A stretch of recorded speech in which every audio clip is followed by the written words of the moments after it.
भोपाल से प्रस्तुत हैं प्रादेशिक समाचार। नमस्कार, समाचारों के साथ मैं जितेंद्र रघुवंशी। पहले मुख्य समाचार। प्रधानमंत्री ने कहा है कि भारत का अंतरिक्ष क्षेत्र वैश्विक निवेशकों के लिए एक आकर्षक गंतव्य बनता जा रहा है। मुख्यमंत्री ने प्राकृतिक आपदा से प्रभावित 3 लाख से अधिक किसानों के खाते में 238 करोड़ से अधिक की राहत राशि की अंतरित। राज्यपाल मंगू भाई पटेल ने कहा है कि जीवन की सुरक्षा में चिकित्सा एवं फार्मेसी अनुसंधान की महत्वपूर्ण भूमिका। और प्रदेश में एक बार फिर सर्दी ने अपने तेवर दिखाना शुरू किए। पिछले 24 घंटों में प्रदेश के कई जिलों में रात का तापमान तेजी से गिरा। अब समाचार विस्तार से। प्रधानमंत्री नरेंद्र मोदी ने कहा है कि भारत का अंतरिक्ष क्षेत्र वैश्विक निवेशकों के लिए एक आकर्षक गंतव्य बनता जा रहा है। श्री मोदी ने स्काई रूट के इन्फिनिटी कैंपस का वीडियो कॉन्फ्रेंसिंग के माध्यम से उद्घाटन किया। इस अवसर पर उन्होंने कहा कि सरकार ने देश के अंतरिक्ष क्षेत्र में कई ऐतिहासिक सुधार किए हैं। प्रधानमंत्री ने कहा कि सरकार ने अंतरिक्ष क्षेत्र को निजी नवाचार के लिए खोल दिया है और हम न्यूक्लियर सेक्टर को भी खोलने की तरफ आगे बढ़ रहे हैं।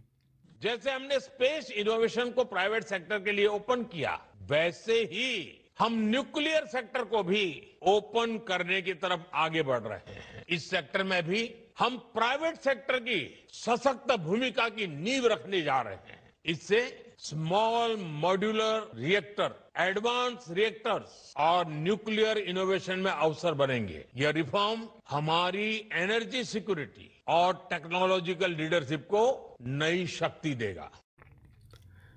प्रधानमंत्री नरेंद्र मोदी आज कर्नाटक और गोवा के दौरे पर रहेंगे। श्री मोदी कर्नाटक के उडुपी स्थित श्री कृष्ण मठ में दर्शन करेंगे और लक्ष्य कंठ गीता पारायण कार्यक्रम में भाग लेंगे। वे कृष्ण गर्भगृह के सामने स्थित सुवर्ण तीर्थ मंडप का भी उद्घाटन करेंगे और पवित्र कनकना किंदी के लिए कनक कवच समर्पित करेंगे। प्रधानमंत्री का सार्ध पंचाष्टमोत्सव के अवसर पर गोवा में श्री संस्थान गोकर्ण परत गली जीवोत्तम मठ के 550वें वर्ष समारोह में शामिल होने का भी कार्यक्रम है। श्री मोदी मठ में कांसे से बनी भगवान श्री राम की 77 फीट ऊंची प्रतिमा का अनावरण करेंगे और रामायण थीम पार्क गार्डन का उद्घाटन करेंगे। मुख्यमंत्री डॉक्टर मोहन यादव ने श्योपुर जिले के बड़ौदा से प्राकृतिक आपदा से प्रभावित 6 जिलों के 3 लाख से अधिक किसानों के खाते में 238 करोड़ से अधिक की राहत राशि का अंतरण किया। श्योपुर, हरदा, विदिशा, नर्मदापुरम, धार और खंडवा जिलों के 2148 ग्रामों के किसानों को इस राहत पैकेज का सीधा लाभ मिला है। इस अवसर पर मुख्यमंत्री डॉक्टर यादव ने कहा कि हमारी सरकार हर कदम पर किसानों के साथ है। किसान कल्याण के लिए जो कहा है उसे पूरा कर रहे हैं। मुख्यमंत्री ने बड़ौदा में बाढ़ समस्या से निपटने के लिए बड़े नाले का निर्माण, पुलिस थाने के पास नई पुलिया का निर्माण और बड़ौदा में गीता भवन का निर्माण की घोषणा की। उन्होंने चंद्र सागर पर्यटन स्थल और शिव मंदिर का जीर्णोद्धार, श्योपुर को पर्यटन का केंद्र बनाने की भी घोषणा की। श्योपुर के बाद मुख्यमंत्री ने मुरैना जिले में आयोजित विभिन्न विकास कार्यों का लोकार्पण और भूमि पूजन किया। गोवा के मुख्यमंत्री प्रमोद सावंत ने गोवा के पणजी में 56वें भारतीय अंतर्राष्ट्रीय फिल्म महोत्सव में लीजेंडरी सिनेमेटोग्राफर और फिल्म निर्माता के बैकुंठ के सम्मान में एक स्मारक डाक टिकट जारी किया। इस मौके पर श्री सावंत ने कहा कि सिनेमा के साथ गोवा के जुड़ने से पहले के बैकुंठ ने भारतीय सिनेमा पर अमिट छाप छोड़ी है। गोवा के मुख्यमंत्री ने उन्हें एक ऐसे व्यक्ति के रूप में याद किया जिनके कैमरा ने क्लासिक भारतीय सिनेमा की दृश्य भाषा को आकार दिया। वहीं गोवा में 56वें भारतीय अंतर्राष्ट्रीय फिल्म महोत्सव में ताकाशी मिike द्वारा निर्देशित जापानी क्राइम थ्रिलर शाम का अंतर्राष्ट्रीय प्रतियोगिता खंड में प्रीमियर हुआ। एक शिक्षक पर एक छात्र को धमकाने का गलत आरोप लगाने की सच्ची कहानी पर आधारित यह ड्रामा थ्रिलर पत्रकार मासूमी फुकुदा की 2007 में आई किताब पर आधारित है। देश में लंबे समय से प्रतीक्षित श्रम संहिता के तहत केंद्र सरकार ने 4 नए लेबर कोड लागू किए हैं, जिनका समाज के हर वर्ग ने स्वागत किया है। इंदौर के स्थानीय निवासी विनोद बाफना ने श्रम कानूनों पर अपनी प्रतिक्रिया दी। विनोद बाफना, भारत सरकार लगातार आम जनता के और जो भी वर्कर्स हैं उनके बेहतरी के लिए लगातार काम कर रही है। वो टैक्स लॉज को सुधारने के बाद अब श्रम कानूनों को भी सुधार रही है। भारत सरकार का प्रयत्न है कि ज्यादा से ज्यादा इंटरनेशनल कंपनियां हिंदुस्तान में आएं और कंफर्टेबली काम करें। राज्यपाल मंगू भाई पटेल ने कहा है कि जीवन की सुरक्षा में चिकित्सा एवं फार्मेसी अनुसंधान की भूमिका अत्यंत महत्वपूर्ण है। प्रौद्योगिकी के समन्वय से चिकित्सा तथा स्वास्थ्य अनुसंधान अधिक प्रभावी, तीव्र और सटीक हुआ है। वे इंदौर में आयोजित अंतर्राष्ट्रीय सम्मेलन को संबोधित कर रहे थे।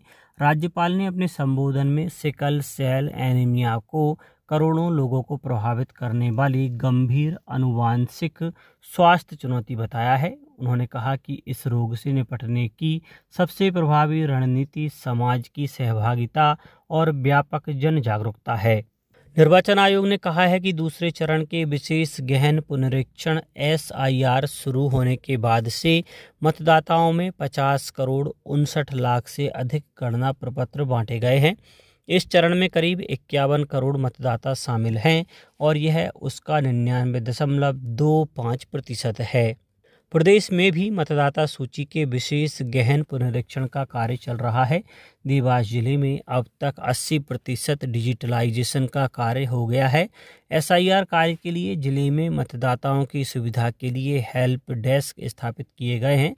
शहडोल जिले में मतदाता सूची के विशेष गहन पुनरीक्षण अभियान के तहत अब तक 82% से अधिक गणना पत्रकों का डिजिटलाइजेशन पूरा हो चुका है। 75 BLO ने अपना काम 100% पूरा कर चुके हैं। निर्वाचन शाखा के पर्यवेक्षक संजय खरे ने बताया कि आज हम शहडोल जिले का 82.31% डाटा को डिजिटाइज कर चुके हैं। हम लोग 75 BLO ने 100% काम पूरा कर लिया है और उन्हें कलेक्टर महोदय की तरफ से सम्मानित भी किया गया था। अब हमारा शेष जो डाटा है वो अनमैप वाला डाटा बचा हुआ है।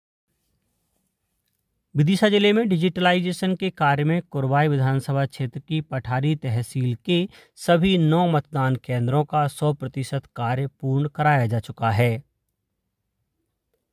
1 दिसंबर को अंतर्राष्ट्रीय गीता जयंती के अवसर पर मध्य प्रदेश के सभी विकास खंडों, जिलों और संभागीय मुख्यालयों पर श्रीमद् भागवत गीता के 15वें अध्याय का पाठ किया जाएगा। मुख्यमंत्री डॉक्टर मोहन यादव ने आयोजन को लेकर कहा कि 1 दिसंबर को अंतर्राष्ट्रीय गीता जयंती के अवसर पर मध्य प्रदेश में सभी जिला, विकास खंड, संभागीय मुख्यालय पर श्रीमद् भगवत गीता के 15वें अध्याय का पाठ किया जा रहा है। गीता पाठ के साथ साथ गीता प्रतियोगिता आयोजन भी किया जा रहा है, जिसमें प्रदेश के सभी छात्र और अन्य आम नागरिकों के साथ हमने बंदियों को भी भाग लेने की सुविधा दी है। सतना जिले में आज से सांसद खेल महोत्सव प्रारंभ हुए। जिला मुख्यालय में खेल महोत्सव का उद्घाटन स्थानीय सांसद गणेश सिंह ने किया। इस अवसर पर उन्होंने कहा कि यह खेल महोत्सव खिलाड़ियों की प्रतिभा की खोज के लिए और युवाओं में सकारात्मक सोच पैदा करने के लिए है। नागौद के रावना खेल मैदान और चित्रकूट विधानसभा के वीरसिंहपुर गैवीनाथ स्टेडियम में सांसद खेल महोत्सव का शुभारंभ हुआ। वीरसिंहपुर में राज्य मंत्री प्रतिमा बागरी और चित्रकूट विधायक सुरेंद्र सिंह गहरवार द्वारा सांसद खेल महोत्सव का शुभारंभ किया गया। मुख्यमंत्री डॉक्टर मोहन यादव द्वारा अशोकनगर में आयोजित चंदेरी इको रिट्रीट 2025 के तृतीय संस्करण का वर्चुअल शुभारंभ करेंगे। मध्य प्रदेश टूरिज्म बोर्ड द्वारा जिला प्रशासन एवं सनसेट डेजर्ट कैंप के सहयोग से आयोजित चंदेरी इको रिट्रीट की अध्यक्षता केंद्रीय मंत्री संचार एवं उत्तर पूर्वी क्षेत्र विकास ज्योतिरादित्य सिंधिया करेंगे। अब बात मौसम की। प्रदेश में एक बार फिर सर्दी ने अपने तेवर दिखाना शुरू कर दिया है। पिछले 24 घंटों में प्रदेश के कई जिलों में रात का तापमान तेजी से गिरा है। चंबल संभाग सबसे ठंडा क्षेत्र बन गया है। मौसम विभाग के अनुसार प्रदेश में ऐसा मौसम हवा की दिशा बदलने और बादल छाने से बना है। अगले 2 दिन तक तापमान में ऐसा ही उतार चढ़ाव का दौर रहेगा। अब कुछ समाचार संक्षेप में। विधानसभा का शीतकालीन सत्र 1 दिसंबर से शुरू होने जा रहा है। सत्र को लेकर पुलिस कमिश्नर ने 5 किलोमीटर के दायरे में प्रतिबंधात्मक आदेश जारी किए हैं। अशोकनगर जिले की चंदेरी में चंदेरी साड़ी के लिए जीआई टैग के उपयोगिता हेतु जागरूकता कार्यशाला का आयोजन हैंडलूम पार्क चंदेरी में किया गया।